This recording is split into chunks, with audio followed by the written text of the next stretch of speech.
Milsurp Garage. Carabiner model 1931. It's Swiss. And I promised you I was just going to yank something off the rack, and here we go. It's been a long time since we took a look at this one. I think I have some stuff that I might not have had back when I first did this rifle, like many years ago. I posted this. Man, that was the old garage. That was a lifetime ago. But let's take a quick look, poke around. I got actually realistic snap caps where I get my my dummy rounds from. We're actually out of these, and was just recently able to pick up an order. It's so nice. They send you 6 in an order of these, which is really cool. I mentioned that in my last video, so we'll check those out. It's really cool to cycle rounds through this thing because of the action. If you haven't seen one of these before, they're pretty wild. They're a straight pull action, so that means there's no turning of the bolt or twisting or pulling it in and out or anything. A lot of people, when they don't know this rifle, they see this thing in the gun store and they're going like this and they're not really sure what to make of it.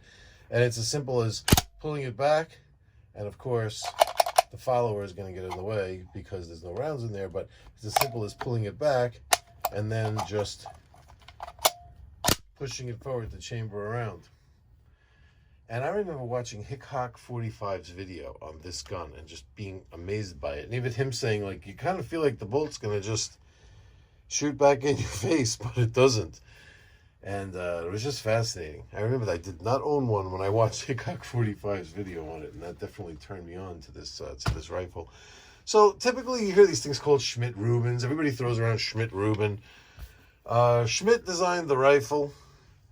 Many incarnations before this. I have a couple of those older ones. We'll get, maybe one day we'll show them. I think I might have a 9611, is it called? What the hell is that one called? I think it's called a 9611. I think I might have a video up on one of those. But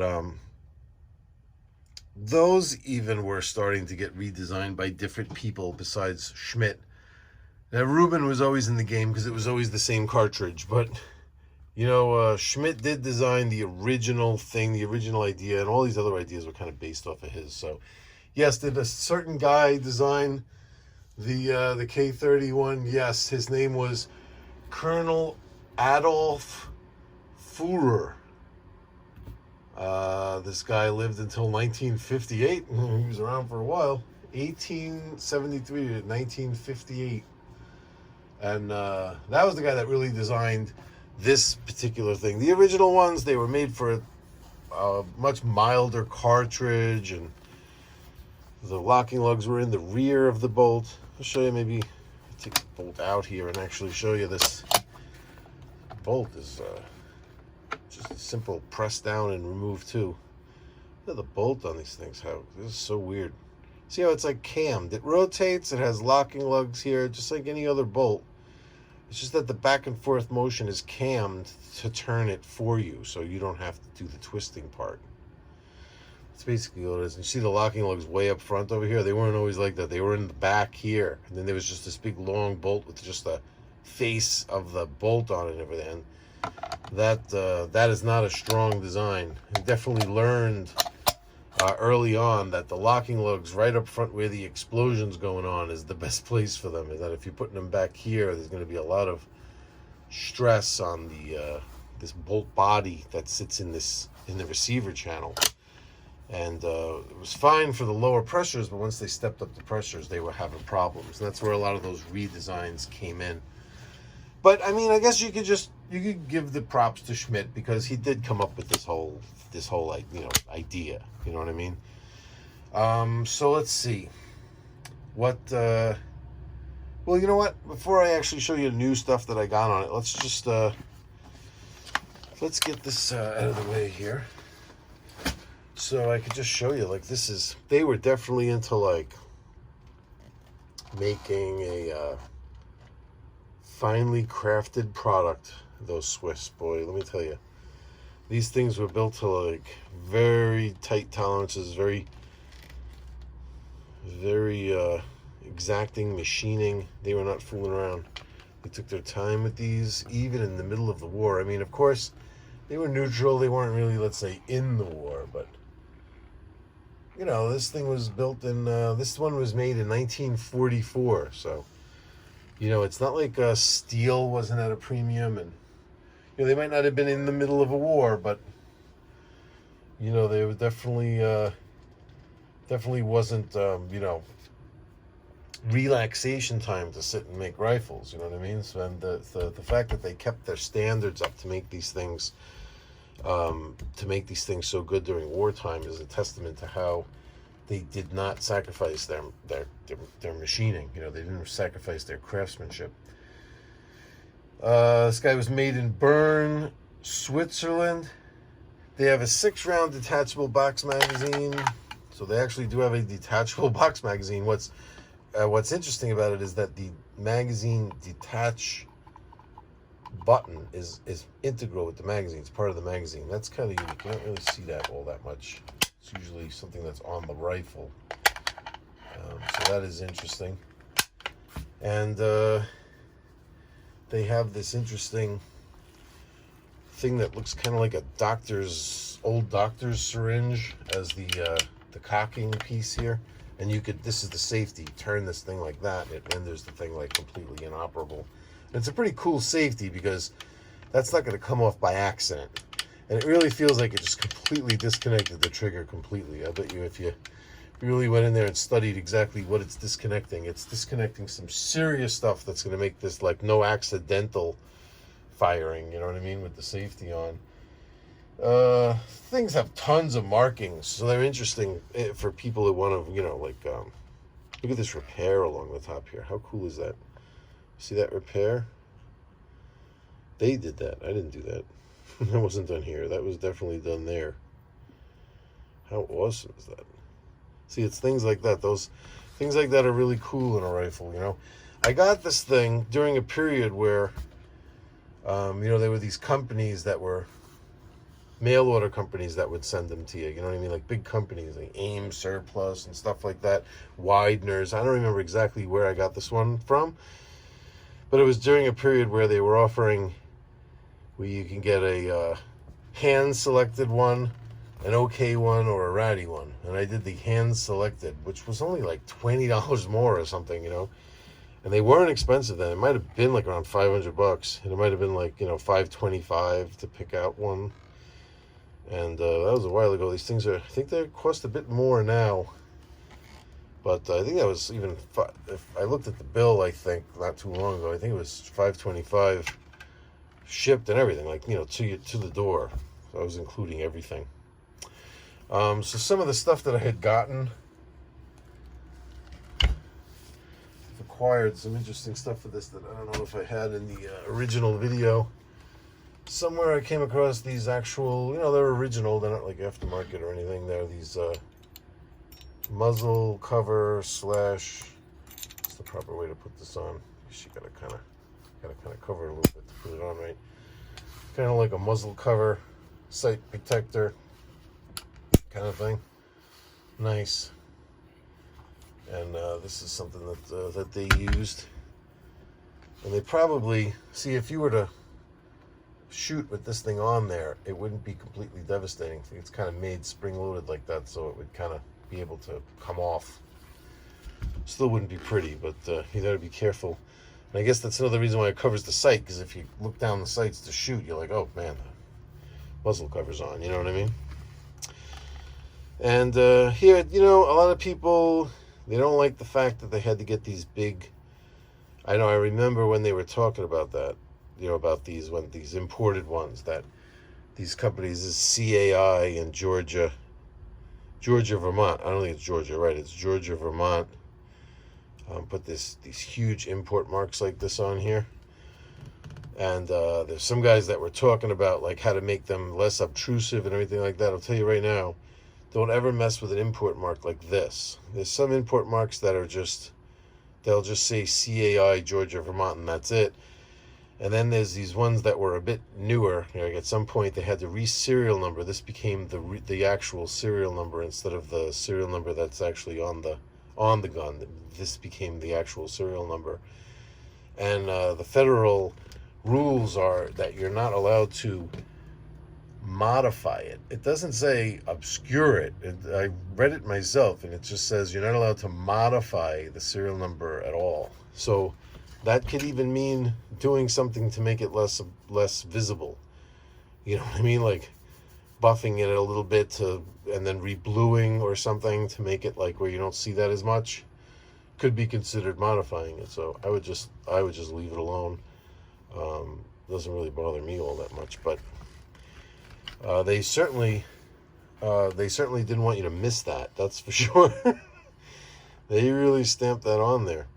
Now, if you look, you see there's a serial number right here. This is an interesting thing they say to do with these, is that when you're shooting, you want to make sure that every time you close the action, you see the serial number right in the middle. So you see it'll rotate, and then the bolt will open. And then when the bolt closes, as the bolt closes and it comes into battery, that serial number will be straight up. So they say every time you eject the round, and you put another round in, you should make sure that serial number right there is straight up.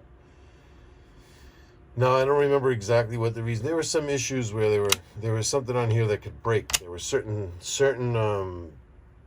they were made during certain periods where there was a weakness in this. I don't know what they called it, the transfer bar or something like that. It was called, which was basically this bar right here, and it would break, I think, right here, and that actually could cause the bolt to come back at you or something like that, or something serious to go wrong. And it was that spot. It was that spot right there, I remember, was the issue. So I know I would always constantly inspect that when I was shooting. Haven't shot it in a while, this gun, but man, I got a ton of this GP11 ammo. That's the ammo that these things used. Was the surplus GP11. You bought it kind of like you bought the Russian ammo. It was in crates. And let me see, maybe I got a box right here to show you. Man, I got tons of it.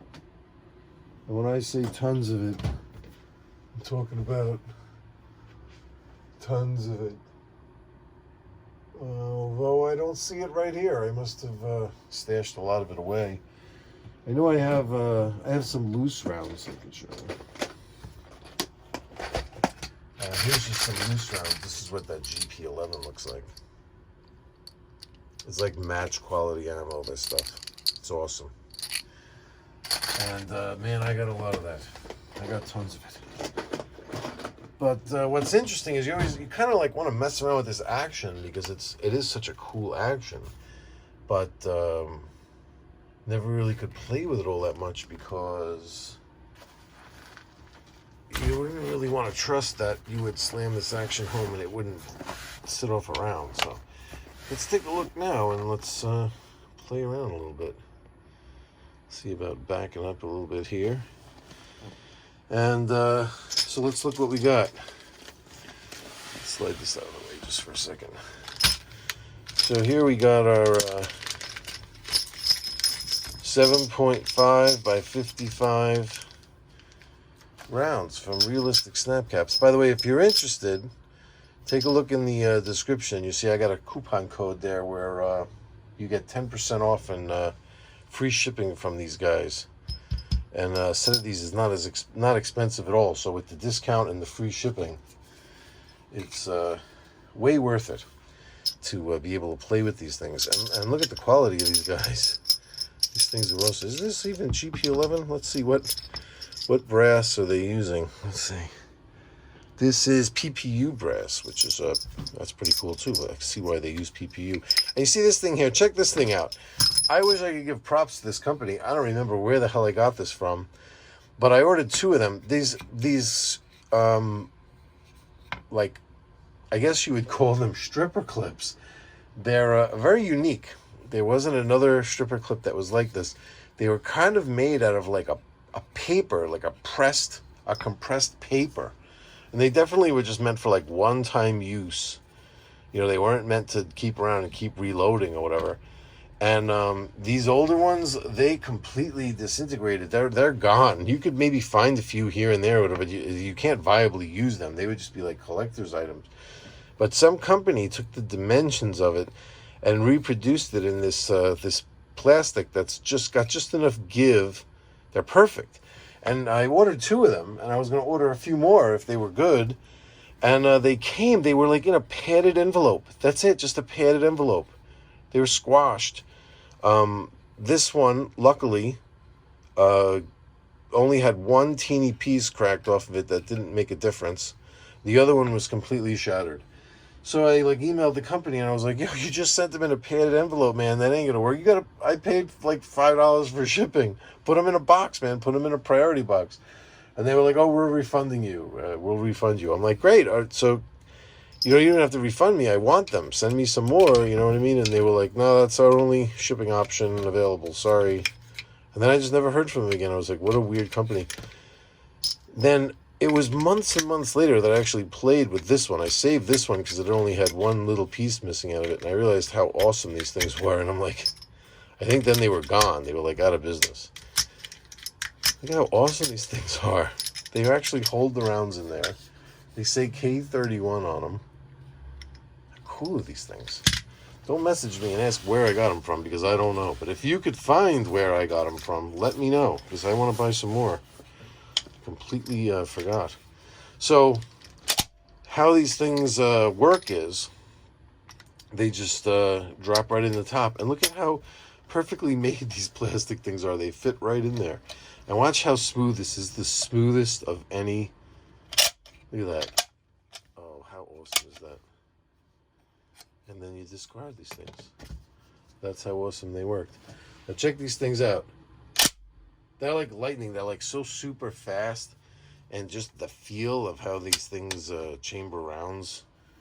They're like nothing else. But I'll tell you, one of the important things about these things is that like you can't, oh, I gotta be careful with that. Wow, I could have just smashed the lens on my phone. They do eject straight up out of the top, so you gotta watch it. You don't want to tilt it in such a way when you cycle it where this is facing right at your face, because the brass will come out of there and go right into your lip or your tooth, or it goes straight up and out. But you can't fool around with these things. You gotta mean it when you cycle these things. You can't baby them. If you try to go slow, it actually doesn't even want to work. You're like pulling. If you don't pull it like hard, it's just kind of like, and then it'll all of a sudden just let go. You know what I mean? It's like it's not meant to work that way. It's meant to just see. Right now, I just don't want to bash the camera. See, you really gotta mean it when you cycle this thing. But here we can even pull the trigger. We got firing pin protection. Oh, jeez. See that? Ooh. Sorry about that camera. This is a camera breaker right here. Hi, Apple. Yeah, I'm wondering if you could help me. I put a bullet through my camera lens doing a video, and am I covered for that under the insurance? So that's how they work right there. And can you just load them? Sure. You can just push them right in here. It loves to do that. Let's see how it feeds. Let's see, let's see if see, it's not controlled feed. And let's see how easy it is to snap over. Oh, it's real easy to snap over the rim of the cartridge though. And then let's see, once I have the cartridge, is it possible? Yeah, see, it's possible to not eject and then double feed. That's possible. But if that happens and you go, and it's not going, you could eject. Ooh, and then the second round in the magazine nosedived. Oh, that's terrible. Do you see what's going on in there? Yeah, see, that's what. This is a perfect example of how you could accidentally detonate a round. You see that? How the edge of the bolt? The edge of the bolt right there with is hitting right on the primer, and that's nosediving into the magazine. And then you have this one that's half fed up the feed ramp. I could just fix this by just going over that one, chambering that, and that should fix everything. Yep. But just goes to show, when you're messing around like this, inert rounds are the way to go. You want to test to see, like, under what conditions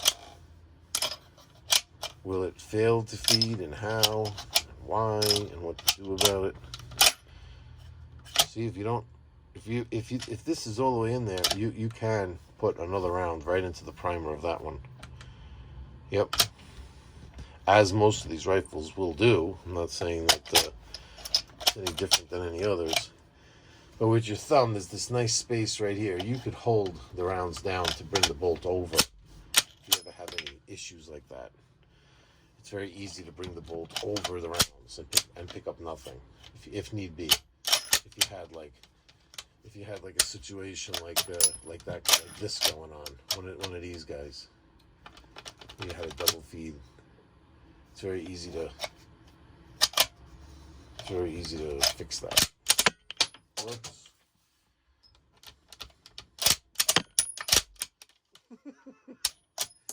Yeah, we're cruising for a phone breakage. So, I love playing with these things. I could do this all day and just check out all different possible scenarios. So let's see what else we got. Let's get the bull bag out of the way. Ooh, those things are great for the range, by the way. So the regular bayonet, let's take a look at the bayonets. The regular bayonet, let's see what I wrote on here. It's the Swiss, let me get you a little closer. It's the Swiss 1889-11 knife bayonet. So this is for the older rifle that I have, technically, I guess. The ridge near the base of the fuller was added to help retain the bayonet in the scabbard. Manufactured 1900. One of 16,500. I don't know where I came up with this information. Oh, this is what I was talking about. This they added at a certain point because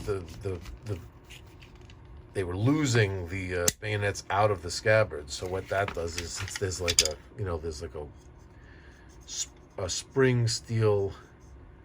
springy piece right there, so this ridge right here rides over that and clicks it into place. They did that at a certain point. So this is the one that has that. The thing about, it's nice to have this frog and everything. Sorry, I'm like way too close here. It's nice to have this frog and everything, right? This was really nice, a nice find. But these bayonets, man, these are special bayonets. They really are. Look at how awesome these things are. They were not kidding around. And I don't know if this one fits on the K31. Let me just take a quick look before I embarrass myself. I know it's for the 9811, but it fits on here, but it's a little loose on the muzzle. This muzzle ring will be a little bit loose on the muzzle here, so it'll knock around. It fits, but it's not really meant for it. This is meant for the rifle before it. And let's see what else. Oh, getting a low battery warning. I don't know exactly how low it is, so I'm gonna quickly throw on a charging cable first. That means I'm talking too much. All right, there we go.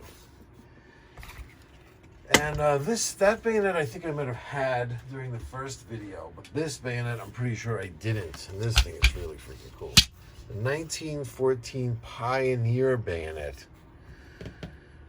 The swell point blade profile. See, and I put like the size of the muzzle rings. It's made for the 1911 carbine and the M1931 short rifle. There you go. So this will fit. So since I'm sure this will fit, I'll bring up the rifle. But let's take a look at this first. Look at this animal. Man, this thing is sick. Now this thing is definitely not short of its rust. you know, I said this was on some guy's table where it wasn't, I remember buying this and it wasn't really like a bayonet guy. It was like just a bunch of all kind of crazy military stuff. Half the stuff was, it was like just toy cars, all kind of nonsense. And this was just sitting there. And as soon as I pulled it out and saw that sawtooth blade like that, I was just like, what do you want for this thing? Because I just knew I would find what this thing fit on, and I would have got the rifle if I needed to, because that was just the most awesome thing. And I don't remember. I think I paid him $50 for it or whatever. Look at the size of it though. Compare like it's 3/4 the length of the rifle, for crying out loud. But that's some serious sawtooth action going on right there. And it's like, it's wider here than it is here. I'm gonna look it up in my book. I have a page number there on the paper. And then for this, it'll fit perfect. Yeah, see that? There's no jiggling here on the muzzle ring. It's made for this.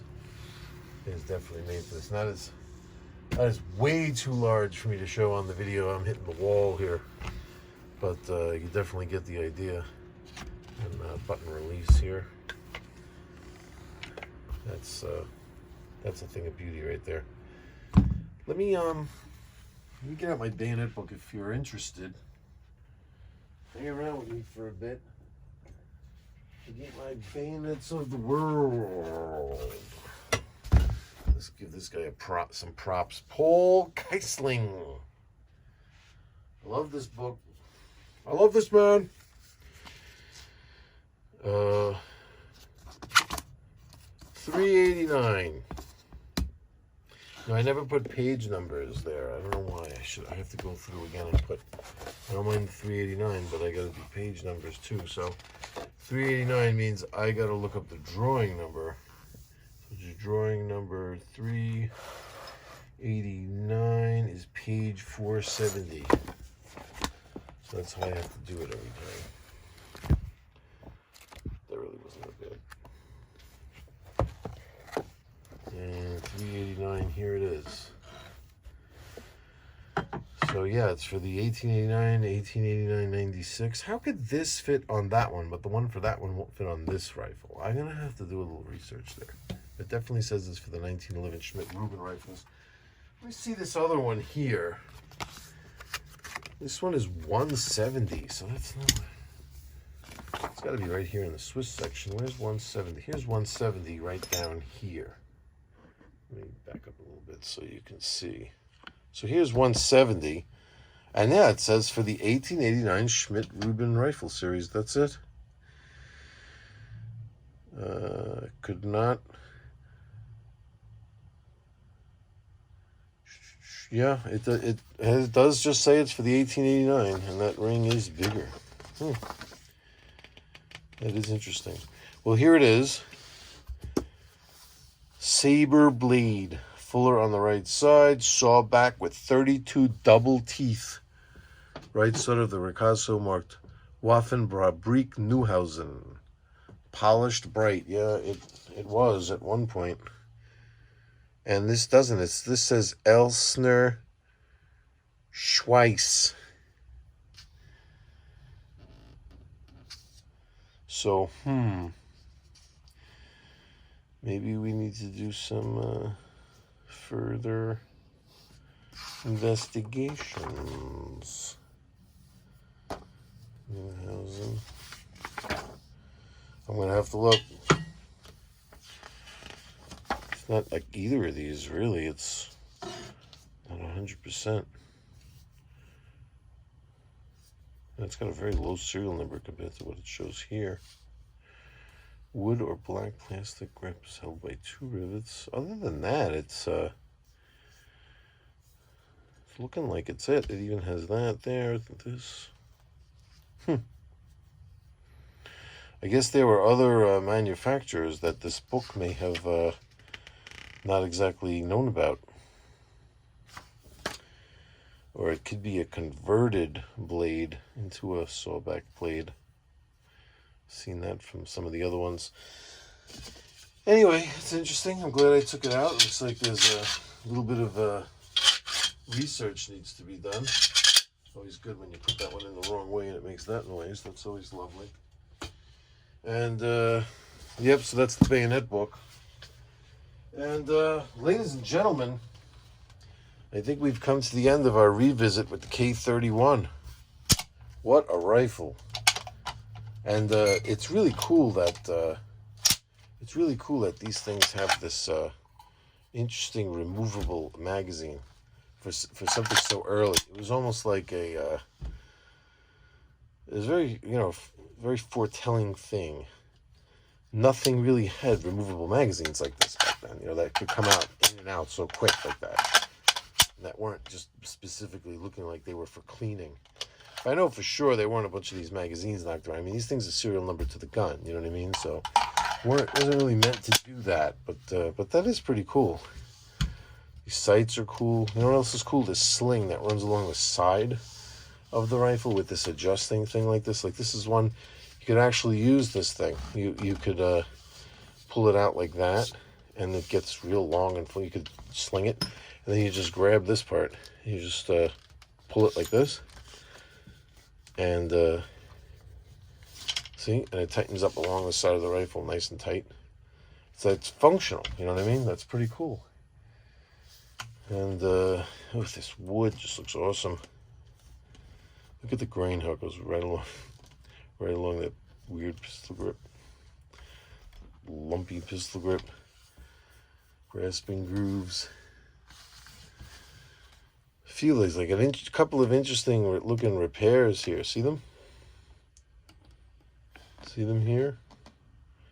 Here? Interesting, right?